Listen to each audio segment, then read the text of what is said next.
Hello, my name is Lauren Jean. The topic of my microteaching assignment is the theory of psychosocial development by Erik Erikson. You may notice that it may get a little dark because I have to switch the lighting in order for you to see my projector, but I'll try my best to make sure that you can see me and the PowerPoint at all times. What will we be considering today? We're going to consider who was Erik Erikson, what is the theory of psychosocial development, and more importantly, how does this relate to our system of education and how we service and deal with our students on a day-to-day basis? So who is this mystery man behind the theory? Well, his name was Erik Erikson, as pictured here. Erik Erikson was German-born. He moved to the United States where he later built on his theory of psychosocial development and also became a professor at institutions such as Harvard. Erik Erikson was one of the most notable ego psychoanalysts. He focused on ego identity and was able to allow others to see how the experiences that they went through or that they were able to develop really shaped their personality and their ego as a whole. And so he was definitely influenced by Sigmund Freud, which is why I have this picture here. Sigmund Freud focused a lot on personality, whereas Erik focused on ego. And so you're going to be able to see today how ego and culture are tied together and how culture and society have a really big part on the development of our ego within society. So he basically expanded on Sigmund Freud's theory. We're also going to identify the term identity crisis and really understand where that term came from and what it means within the theory of Erik Erikson's what exactly is this theory? Development. Well, if you can see, the theory is based on 8 stages of psychosocial development. And so the idea behind this theory is that there are 8 identifiable stages of development in which there can be positive or negative experiences or psychosocial crises that help to shape or develop our personalities and our egos. According to Erikson, the ego develops as it successfully resolves crises that are distinctly social in nature. And so this means that we need to be able to establish a sense of trust in others, which is one of the first virtues that we see pop up. We need to develop a sense of identity in society, which can definitely be built on within these few segments. And then we need to also be able to help the next generation prepare for the future, which you'll see pop up later on in the middle-aged adult and older adult age brackets. So let's build on the first virtue, which is trust versus mistrust.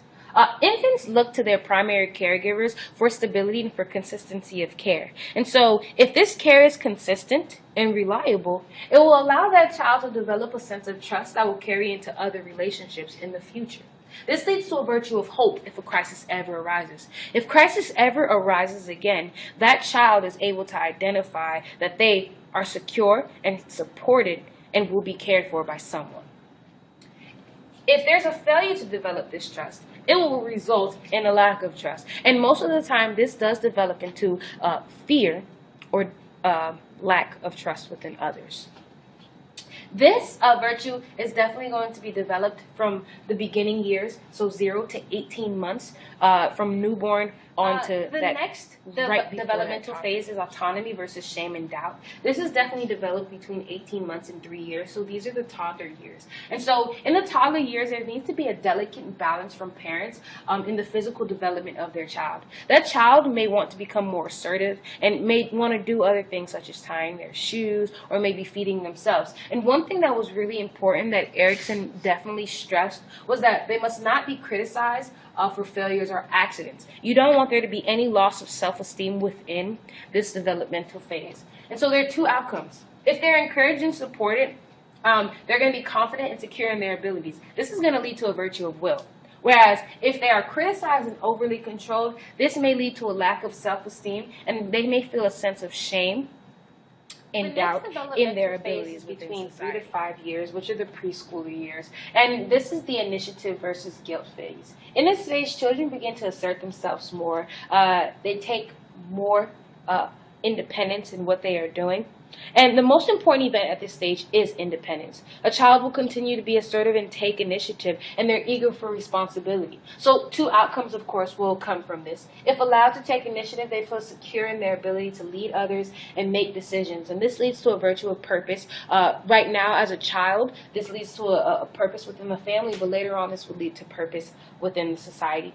If they're not allowed to develop this virtue, they sometimes have a sense of guilt, and they may feel like a nuisance and to others, and lack that self-initiative that they would have developed. Takes place between 5 years and 13 years of age. This is the grade school years. This is coined as the industry versus inferiority, or competence versus inferiority phase. And so teachers begin to take a very important role in this child's life, and so do peer groups. They start to build on and have greater significance on the self-esteem of that child. The child is also learning between perseverance and pleasure of saying job completed. And so 2 outcomes come from this. If children are encouraged and reinforced for their initiative, they feel confident in their ability to achieve these goals, and this leads to competence. Whereas if they're not encouraged, then that child may begin to feel inferior, doubt their own abilities, and they may not reach their full potential because of lack of development. In the identity versus role confusion phase, which is usually 13 to 20 years age, this is the teenage years, adolescents search for a sense of self and personal identity. One of the most important events within this developmental phase are the peer relationships, and that's because they start to have an intense expression of personal values, beliefs, goals, and sometimes those peers can influence these different personal identity pieces. 2 outcomes. Erickson claims that if the adolescent feels uncomfortable about their body before they can adapt and grow into these changes, this leads to a virtue of fidelity. However, failure to establish a sense of identity within society can lead to role confusion. So this role confusion involves individuals not being sure about themselves or their place within society, and this can lead to identity crisis. So this is where the term identity crisis appears. We know that most of the time you hear people say, oh, he's having an identity crisis, this person thinks that they're one thing when they aren't. And so this can definitely be developed in the early teenage years or up to 21 years of age, when a person doesn't really know where they fit or how their values may fit in with society. And one thing that needs to be brought out is that having a positive outcome will lead to a virtue of fidelity. And so that means that they need to be able to feel comfortable with who they are, and know that they'll grow into a better person, or grow into whatever they see fit. From ages 21 to 39, these are the young adult years. There's intimacy versus isolation. So within this phase, we see that individuals begin to share themselves more intimately with others. They get to explore relationships and which leads sometimes to commitment. So there are 2 outcomes. If they're successfully able to complete this phase or this state, they may result in happy relationships. This leads to a virtue of love. They're more able to commit and be able to have a part within these relationships. Whereas if they have failure to become involved in commitments, relationships, and stay isolated, sometimes that can lead to depression. So we definitely see this happen within those middle age years, the mid-20s, where if they're unable to commit because of this developmental phase, then they're able to sometimes start to develop depression versus stagnation phase. This is from 40 to 65 years of age, and these are middle-aged adults. And so at this point, we have established careers, people begin to settle down, start families, and they really start to see the bigger picture and their place within society. So there's 2 outcomes. You can become a productive member of society. This leads to a virtue of fidelity. Or failure to achieve these objectives lead to a feeling of unproductivity. Again, unsure on how you fit into society because you are stagnant. You have no growth. That Erickson identifies is the integrity versus despair phase, and this is from 65 years onward.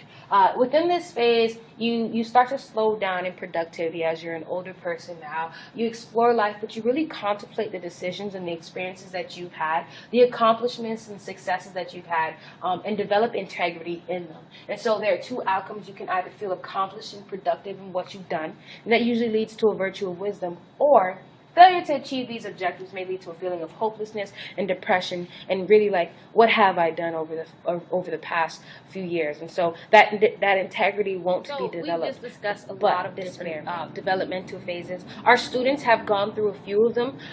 They for sure will go through a few others. And then there's one phase that our students are in right now, especially my students as I teach high school.